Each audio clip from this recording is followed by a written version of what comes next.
कहानी की शुरुआत में हमें ये दिखाया जाता है कुछ टेररिस्ट मिलकर रशियन आर्मी से 16 न्यूक्लियर मिसाइल्स को चुरा लेते हैं ताकि वो अमेरिका के 16 शहरों को इनसे तबाह कर सके। दरअसल इसमें खुद रशिया भी मिला होता है क्योंकि वो दुनिया को ये दिखाना चाहता है कि ये सब जो भी हो रहा है ये सब टेररिस्ट कर रहे हैं। लेकिन हमें ये बताया जाता है कि अमेरिका के 2 इंटरसेप्टर के होते हुए ऐसा करना नामुमकिन है। दरअसल इंटरसेप्टर वो सिस्टम है जो हवा में किसी भी मिसाइल को डिस्ट्रॉय कर सकता है। अमेरिका का एक इंटरसेप्टर अलास्का के पास है और दूसरा पैसिफिक ओशन में है। अब हमें ये दिखाया जाता है इंटरसेप्टर 2 जो कि पैसिफिक ओशन में है। यहाँ पर एक न्यू सोल्जर आई है और इसका नाम है जे कॉलिंस। दरअसल कॉलिन पहले एक हाई रैंक ऑफिसर हुआ करती थी, लेकिन उसके सीनियर ने उसके साथ गलत करने की कोशिश की पर कॉलिन ने इसका विरोध किया। इसके बाद उसके बॉस ने कॉलिंस को मेंटली काफी परेशान किया था और एक वक्त ऐसा भी आया कि कॉलिंस सुसाइड करने की भी कोशिश करती है, पर उसके पिता जो खुद एक सोल्जर हुआ करते थे वो कॉलिंस को बचा लेते हैं और एक बात कहते हैं, चाहे जिंदगी में कितनी भी बड़ी परेशानी क्यों ना आए पर हमेशा उससे लड़ने की कोशिश करना और कभी हार मत मानना। और फिर उसके बाद कॉलिंस के सीनियर ने उसका डिमोशन कर दिया और उसे यहाँ इंटरसेप्टर पर भेज दिया। यहाँ के मार्शल कॉलिन का वेलकम करते हैं और बाकी ऑफिसर से भी मिलवाते हैं। इनमें एक इंडियन अमेरिकन भी होता है जिसका नाम है राहुल शाह और साथ ही बीवर बेकर। अब हमें ये दिखाया जाता है कि रेडार पर एक सबमरीन डिटेक्ट होती है जो कि काफी देर से एक ही जगह पर खड़ी होती है और ये सबमरीन होती है रशिया की। तभी इंटरसेप्टर 1 से इंफॉर्मेशन आती है कि कुछ टेररिस्ट ने उसको ऑक्यूपाइड कर लिया है और वहाँ के सभी सोल्जरों को मार दिया है। इन्हें ये भी पता चलता है कि इंटरसेप्टर पर मौजूद कुछ सैनिक उन टेररिस्ट से मिले हुए थे, इसलिए वो इंटरसेप्टर 1 को ऑक्यूपाइड कर पाए। अब ये सभी चौकन्ना हो जाते हैं क्योंकि अगर इस बेस को भी नष्ट कर दिया गया तो अमेरिका पर कोई भी मिसाइल अटैक रशिया से किया जा सकता है। कॉलिन मार्शल को कहती है अगर उस बेस पर कुछ सैनिक उनसे मिले हुए थे तो इस पर भी जरूर होंगे। तभी वहाँ खड़े कुछ सैनिक कॉलिन और मार्शल पर शूट करने लगते हैं। इसमें मार्शल को गोली लग जाती है। कॉलिन पर भी एक टेररिस्ट अटैक करता है और ये लड़ते लड़ते दोनों किसी दूसरे रूम में चले जाते हैं और उसका दरवाजा लॉक हो जाता है। इससे बाकी टेररिस्ट दूसरी तरफ ही रह जाते हैं और अब कॉलिन और वो टेररिस्ट की लड़ाई होती है जिसमें वो टेररिस्ट मारा जाता है। इन टेररिस्ट का जो लीडर है इसका नाम अलेक्जेंडर है और ये एक अमेरिकन है। अलेक्जेंडर कॉलिन को गेट खोलने के लिए मैनिपुलेट करने लगता है पर कॉलिन गेट खोलने से इनकार कर देती है। अलेक्जेंडर कॉलिन को कहता है कि अगर ये दरवाजा तुम खोलोगी नहीं तो फिर भी हम इसे काट कर अंदर आ ही जाएंगे, लेकिन कॉलिन फिर भी वो गेट नहीं खोलती। अलेक्जेंडर $30 मिलियन की भी लालच कॉलिन को देता है पर फिर भी कॉलिन गेट नहीं खोलती। तभी अमेरिका की प्रेसिडेंट कॉलिन से कॉन्टेक्ट करती है। प्रेसिडेंट कॉलिन से कहती है मदद पहुँचने में थोड़ी देर लग सकती है, पर प्रेसिडेंट कहती है जब तक मदद ना पहुँचे तुम्हें कैसे भी इन सबको रोक के रखना होगा और इंटरसेप्टर को बचाना होगा। कॉलिन के अलावा राहुल शाह और बेकर भी जिंदा होते हैं। इसके बाद हमें दिखाया जाता है अलेक्जेंडर एक दरवाजा काट देता है और अब बस एक ही दरवाजा है इंटरसेप्टर सिस्टम के, यानी कि कॉलिन के और अलेक्जेंडर के।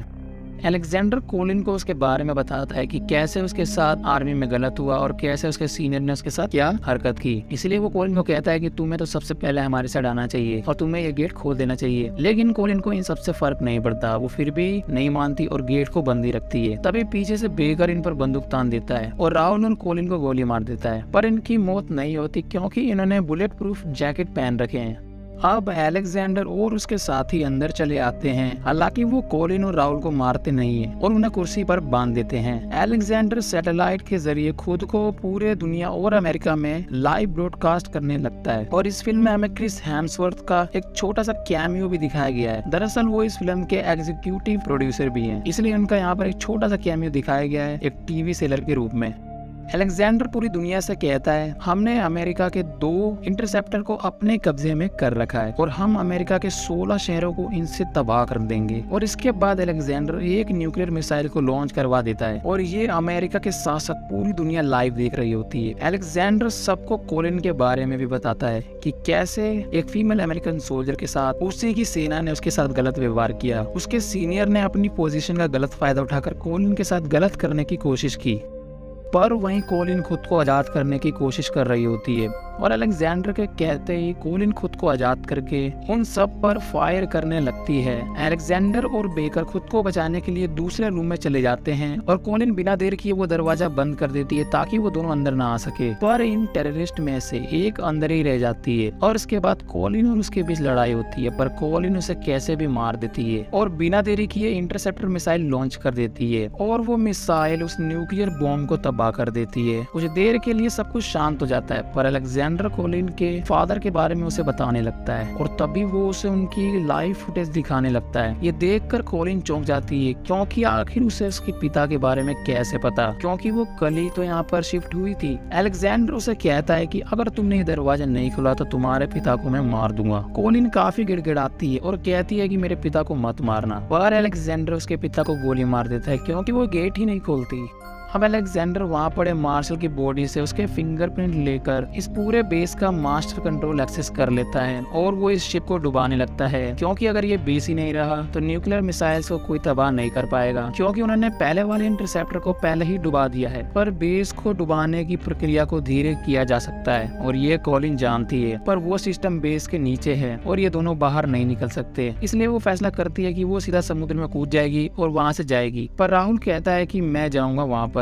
राहुल समुद्र में कूद जाता है और उस जगह पर पहुंचकर सिस्टम को धीरे कर देता है, पर अलेक्जेंडर को इस बात का पता चल जाता है, इसीलिए वो बेकर को उस जगह पर भेज देता है और बेकर वहां पहुंचकर राहुल को गोली मार देता है। कोलिन को राहुल की मौत का काफी अफसोस होता है, पर तभी रेडार में एक सबमरीन डिटेक्ट होती है। तभी अलेक्जेंडर उस सबमरीन को कुछ कोड भेजने लगता है, लेकिन कोलिन इस कोड को डिकोड कर लेती है और ये कोड होता है एक स्विस बैंक का अकाउंट नंबर। कोलिन समझ जाती है कि अलेक्जेंडर या उसके साथी कोई आतंकवादी नहीं है, बल्कि ये सब तो बस ये पैसों के लिए कर रहे हैं। इसीलिए कोलिन सबसे पहले लाइव ब्रॉडकास्ट को ऑफ कर देती है और वो प्रेसिडेंट को अपना प्लान बताती है, क्योंकि मदद पहुंचने में अभी भी टाइम है, लेकिन जब तक वो आएंगे तब तक पूरा बेस डूब जाएगा। इसलिए वो प्लान बताती है कि वो इस बेस को अलेक्जेंडर के हवाले कर देगी, पर अलेक्जेंडर को बेस मिलते ही सबसे पहले वो सारे मिसाइल्स को एक साथ लॉन्च कर देगा और ऐसा होते ही मैं फिर से इस बेस को अपने कंट्रोल में ले लूंगी और उन मिसाइल को एक साथ तबाह कर दूंगी। हालांकि इसमें काफी खतरा है, क्योंकि अगर वो मिसाइल इंटरसेप्टर की रेंज से निकल गए तो इंटरसेप्टर की मिसाइलें भी उनको तबाह नहीं कर पाएगी, पर इसके अलावा कोई चारा नहीं होता। इसलिए प्रेसिडेंट मान जाती है और कोलिन को ये करने का आदेश देती है। वहीं अलेक्जेंडर दूसरे रास्ते से होते हुए कमांड रूम में आ रहा होता है और वो कमांड रूम में आ भी जाता है, पर तब तक कोलिन वहाँ से गायब हो जाती है। बेकर देखता है कि छत का दरवाजा खुला है, इसका मतलब कि कोलिन वहीं पर जाकर छुपी है। अब अलेक्जेंडर अंदर आ जाता है और वो आते ही सभी मिसाइल्स को एक साथ लॉन्च करवा देता है और उसके बाद ये कोलिन को ढूंढने लगते हैं। बेकर छत पर चला जाता है और अलेक्जेंडर और उसका एक साथी ये दोनों मिलकर अंदर ही कोलिन को ढूंढ रहे होते हैं, पर हमें दिखाया जाता है कोलिन अंदर ही छुपी होती है और वो अलेक्जेंडर के एक आदमी को मार देती है, पर अलेक्जेंडर खुद को बचाने में कामयाब हो जाता है और वो वहाँ से भाग जाता है। कोलिन तुरंत ही इंटरसेप्टर मिसाइल को लॉन्च करती है, पर अलेक्जेंडर ने पहले ही उस बटन को जमा दिया होता है, इसीलिए कोलिन लॉन्च नहीं कर पाती और अब 8 मिनट बचे होते हैं, क्योंकि 8 मिनट बाद वो न्यूक्लियर मिसाइल्स इंटरसेप्टर की रेंज से बाहर हो जाएंगे। इसलिए कोलिन फैसला करती है कि वो छत पर जाएगी और मैनुअली उन्हें ऑफ करेगी, पर लॉन्चिंग के दौरान वहाँ पर बेकर आ जाता है और फिर इन दोनों के बीच लड़ाई होने लगती है और इस हाथापाई में कोलिन के एक हाथ पर गोली लग जाती है, लेकिन कोलिन एक लोहे की तार बेकर के गले में लपेटकर उसे नीचे फेंक देती है, पर बेकर कोलिन को भी अपने साथ नीचे खींच लेता है। इसमें बेकर की तो मृत्यु हो जाती है और कोलिन समुद्र में गिर जाती है और अब बस बचे होते हैं 5 मिनट, लेकिन हमें कोलिन दिखाई जाती है जो एक हाथ से ही इंटरसेप्टर के ऊपर चढ़ने की कोशिश करती है, क्योंकि उसके एक हाथ में गोली लगी है और कोलिन को अपने पिता की बात याद आती है कि कभी भी लड़ना मत छोड़ना, और इसके बाद ही वो एक हाथ से ही छत पर पहुंच जाती है और उन मिसाइल को वक्त से पहले लॉन्च कर देती है। 14 इंटरसेप्टर मिसाइल उन 14 न्यूक्लियर बॉम्ब को तबाह कर देती है, पर एक मिसाइल रेंज से बाहर ही निकलने वाला होता है और थोड़ा बहुत निकल भी गया होता है, लेकिन वो एक इंटरसेप्टर मिसाइल उसको भी तबाह कर देती है। और फिर इसके बाद अलेक्जेंडर भी छत पर आकर कोलिन से लड़ने लगता है, लेकिन तभी वहाँ पर रशियन सबमरीन आ जाती है और उसमें से उस सबमरीन का कैप्टन और एक स्नाइपर बाहर आता है। दरअसल अलेक्जेंडर ने उन सबमरीन को यहाँ पर बुला लिया है ताकि वो उसकी मदद कर सके, लेकिन वो स्नाइपर अलेक्जेंडर को ही गोली मार देता है और वो कैप्टन कोलिन का सम्मान करता है और वो वहाँ से चले जाते हैं। फिल्म के आखिर में हमें दिखाया जाता है कोलिन के फादर जिंदा होते हैं। दरअसल उनके फादर जिस जगह किडनैप हुए थे उस जगह पर उनके कुछ फौजी दोस्त भी थे और उन्होंने कोलिन के फादर को बचा लिया। तो ये रही इंटरसेप्टर मूवी की कहानी। उम्मीद है आपको पसंद आई हो। अगर पसंद आई है तो आप जानते हैं आपको क्या करना है। मैं मिलता हूँ नेक्स्ट वीडियो में।